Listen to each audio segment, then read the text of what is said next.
ഇഷ്ടപ്പെട്ട ചോദ്യങ്ങൾ മാത്രമേ മാധ്യമപ്രവർത്തകർ ചോദിക്കാവൂ എന്ന് പറഞ്ഞാൽ അത് നടക്കില്ലെന്ന് ആദ്യമേ പറയട്ടെ.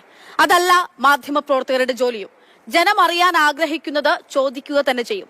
അതിനോട് എങ്ങനെ പ്രതികരിക്കാൻ പാടില്ലെന്നതിന്റെ ഉദാഹരണമാണ് ഇന്ന് കേന്ദ്രമന്ത്രി കൂടിയായ സുരേഷ് ഗോപിയുടെ മറുപടി.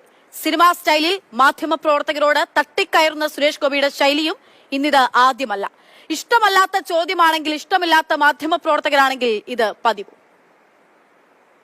അല്ലാതെ ജബൽപൂരിലെ സംഭവത്തിനെ ന്യായീകരിക്കുകയാണോ? നിങ്ങൾ ആരാണ്? നിങ്ങൾ ആരോടാ ചോദിക്കുന്നത്? വളരെ സൂക്ഷിച്ച് സംസാരിക്കണം. മാധ്യമാരാ? ഇവിടുത്തെ ജനങ്ങളാണ് വലുത്.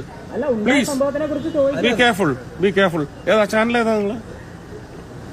ഏതാ ചാനൽ? ബെസ്റ്റ്.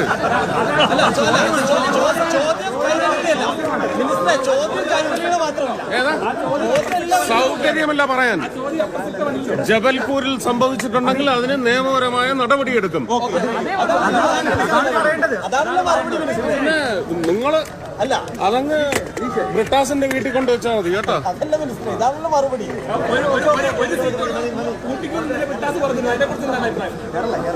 അതിന് വേറൊരു അക്ഷരം മാറ്റണം അതിനകത്ത്. ഇത് കണ്ടത് നമ്മളൊരു സിനിമയിൽ ഏതെങ്കിലും ഒരു രംഗം കണ്ടതല്ല. ഇന്ന് നമ്മുടെ കേന്ദ്രമന്ത്രി നടത്തിയിട്ടുള്ള പ്രതികരണം നമ്മൾ കണ്ടതാണ്. ലൈവായിട്ട് എല്ലാ ചാനലുകളിലും നമ്മൾ ആ സമയത്ത് കാണുകയും ചെയ്തിരുന്നു. അരുൺ ശങ്കർ ഇത് സംബന്ധിച്ചുള്ള വിവരങ്ങൾ നൽകും. അരുൺ, ഇവിടെ ഒരു സ്ഥാപനത്തിലെ മാധ്യമപ്രവർത്തകൻ ഏത് സ്ഥാപനമാണെന്ന് ചോദിക്കുന്നു. അദ്ദേഹം സ്ഥാപനത്തിന് കൈരളിയാണെന്ന് പറയുന്നു.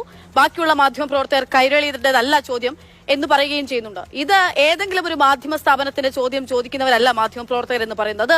പൊതുജനമാകെയും അവരുടെ ഉള്ളിൽ ഉയരുന്ന ചോദ്യം എന്തോ, ആശങ്കയെന്തോ, സംശയമെന്തോ, അതൊക്കെയാണ് മാധ്യമപ്രവർത്തകരാൽ ജനപ്രതിനിധികളാണോ ആരോടാണോ ആ ചോദ്യങ്ങൾ ചോദിക്കുന്നതിലൂടെ നമ്മൾ ഉദ്ദേശിക്കുന്നത്, അതാണ് ചോദ്യം ചെയ്യുന്നതും.